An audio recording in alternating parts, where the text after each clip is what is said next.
Magandang araw sa inyong lahat. Update lang tayo sa lagay ng panahon ngayong araw, October 31, 2025. Patuloy nating minomonitor ang low pressure system na nabuo sa may timog silangan ng bansa na kasalukuyan ay nasa labas pa din ng Philippine Area of Responsibility. At sinasabi ng mga weather model na posibleng dalawang bagyo ang dumating sa ating bansa sa unang linggo ng November. Kung gusto mo naman lagi kang informed sa lagay ng panahon, huwag kalimutang mag-subscribe dito sa channel. Para sa weather conditions ngayong araw, posibleng makaranas ng mga pag-ulan at thunderstorm ang Metro Manila, Calabarzon, Mimaropa, Western Visayas, Negros Island Region, Zamboanga Peninsula, Barm, Soxargen, Davao Region at Lanao del Norte. Sa Palawan, posibleng makaranas ng 50 to 100 millimeters ng pag-ulan dahil sa epekto ng Intertropical Convergence Zone. Sa mga lalawigan ng Cagayan, Isabela at Aurora, ibang sistema naman ang dahilan ng pag-ulan. Ito ay dulot ng shear line o salubungan ng malamig na hangin mula sa amihan at mainit na hangin mula dagat.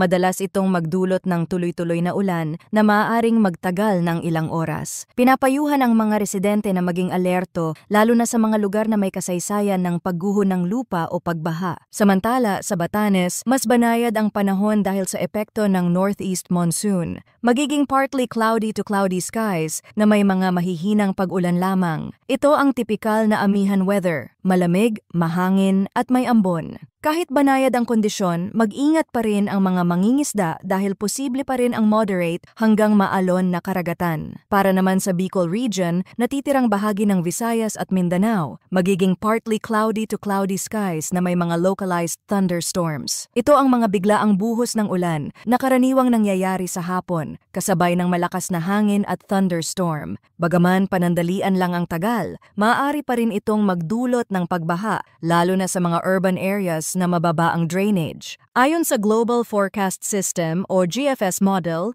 nasa labas pa ng Philippine Area of Responsibility ang low pressure system. Dahil LPA pa lamang ito, maraming pwedeng magbago sa direksyon at lakas habang lumalapit. Ngunit kapag ito ay tuluyang pumasok sa PAR, papangalanan itong bagyong Tino. Ayon sa pinakabagong projection, posibleng kumilos ito pakanluran, hilagang kanluran, at mag-landfall sa Eastern Samar sa pagitan ng November 4 at November 5. Inaasahan din na madaraanan nito ang buong Visayas at Southern Luzon bago lumabas ng bansa patungong West Philippine Sea. Ipinapakita rin ng GFS model na may isa pang low-pressure system na posibleng sumunod pagkatapos ni Tino. Sa ngayon, ito ay nasa malayong bahagi pa ng Pacific Ocean, ngunit patuloy na minomonitor ng PAGASA. Sa kabilang dako, ayon sa European Center for Medium Range Weather Forecasts o ECMWF, may posibilidad din na umakyat ang bagyo patungong Northern Luzon at maglandfall bandang November 9.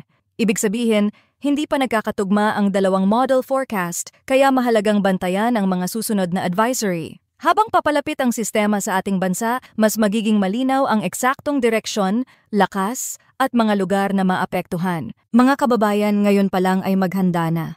Linisin ang mga kanal at alulod, siguraduhing matibay ang bubong at maghanda ng emergency kit. Iwasan din ang panic at laging makinig sa opisyal na anunsyo ng PAGASA at lokal na pamahalaan. Patuloy na tumutok dito sa ating channel para sa pinakabagong impormasyon tungkol sa bagyo.